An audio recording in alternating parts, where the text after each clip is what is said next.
When you laugh, it is an involuntary explosion of your lungs. Your lungs need to replenish themselves with oxygen, so you laugh, you breathe, your blood flows, and everything in your body is circulating. If you don't laugh, you'll die! This is a quote from my favorite person, Mel Brooks, a famous comedian, actor, and Jew. As he stated, laughter is an extremely important part of our everyday well-being, as well as the well-being of those around us. The older we get, the more serious we become about life. A preschooler laughs an average about 400 times a day, while an adult laughs on average 15 times a day. If you do the math, that's a devastating 96.25% drop in daily laughter. 96.25%! That's a lot. It seems unbelievable at first if you're not a math major, but believe me, I work at an after-school program with kids, and they're laughing 24/7, and I usually laugh a couple times a day at the kids hurting themselves. It's a really big gap. The kids, they'll laugh. They're playing alone, and then they'll laugh. They're playing with each other, and they'll laugh. They'll be playing near me, or they'll laugh with me, or they'll be laughing at me. They're just always laughing. It's a shame that we lose our ability to laugh as easily as children do. And the sad truth is really no laughing matter, because laughter has a direct effect on our longevity. According to the American Heart Association in New Orleans on November 15, 2000, those who laugh less are at a higher risk of heart disease. Furthermore, 40% of those who have heart disease are less likely to laugh than those who do not. Having heart disease isn't funny, which is why Dr. Michael Miller from the University of Arizona on May 2005 says that 15 to 20 minutes of laughter per day should be recommended, just like 30 minutes of exercise a day is recommended. Val Tarsha of Mission College on December 4th of 2012 recommends eating 1 can of beans daily because farts are funny. Have you ever heard of a comedian's show being canceled because they were sick? No. That's because Robert R. Provine, professor in psychology of neuroscience at the University of Maryland, has shown that the ability to use humor may raise the level of infection and fighting antibodies and boost your level of immune cells. I can relate to this because I don't know about you, but I rarely get sick, and I can't even remember the last time I get sick. But that may just be the booze affecting my memory. Laughter will decrease pain. I know what you're thinking, but sitting in class is not kind of painful. I'm talking about getting kicked in the nads kind of pain. Any male volunteers?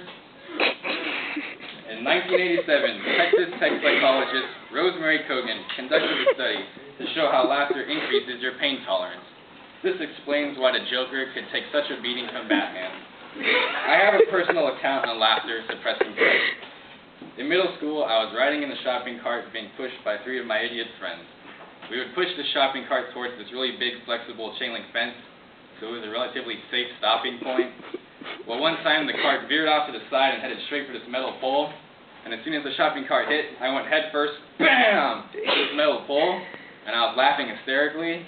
My friends and I laughed about it for at least 10 minutes, and I don't even remember feeling any pain because it was just so darn funny. All I had was this size 34A lump on my forehead, and now I'm all the Val you know today. Moving on, laughter helps ease anxiety and fear, which is why I haven't whizzed myself up here in front of you yet. In June of 2006, Sam Houston State University psychologist Randy Gardner found that students are more likely to recall information when it is interjected with jokes that are relevant topics. Students who had the humorous lecture did better on a test compared to those students who did not listen to the humorous lecture. Laughter can help improve one's mood. A Stanford research team on December 4th, 2003 found that humor activates a cluster of areas in the brain that are crucially involved with dopamine. Dopamine is responsible for pleasure. So when you laugh, you're essentially rewarding yourself with some chronic dope. Laughter can help to diffuse conflict. So I say, don't throw the first punch, throw the first punch line.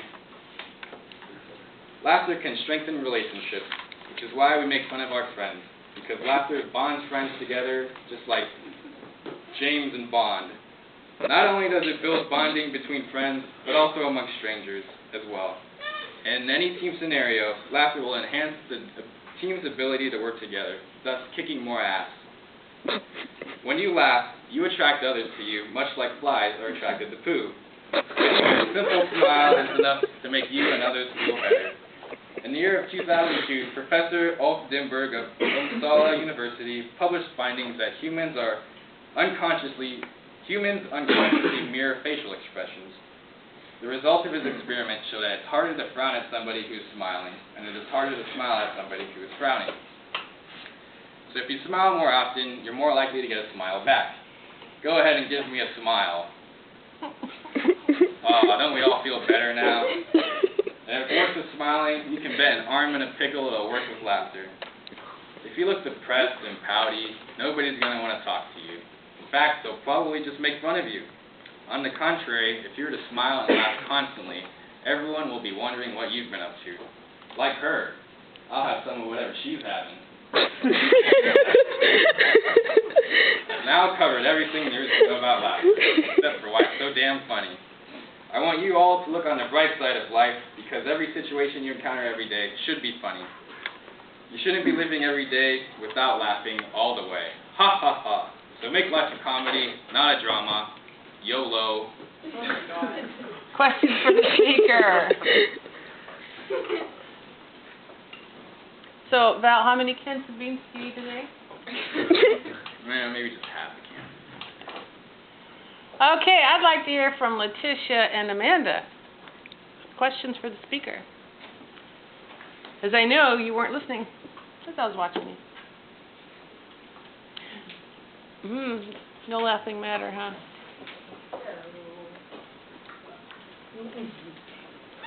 Yeah. So if I wanted to exercise my laughter, something I should do. You could watch a comedy, or you can put yourself around kids. Kids are always hilarious. That's why I work with them. So if I don't laugh at all, that means I'm going to die. Very likely you might die. If I don't laugh. Yeah. Like, so if I Because don't you'll have ever laugh, if you're never laughing, think about all the depressed thoughts you're gonna fill in your life, and then you'll be like, what's to live for? And you'll jump off the top of Mission College. Oh.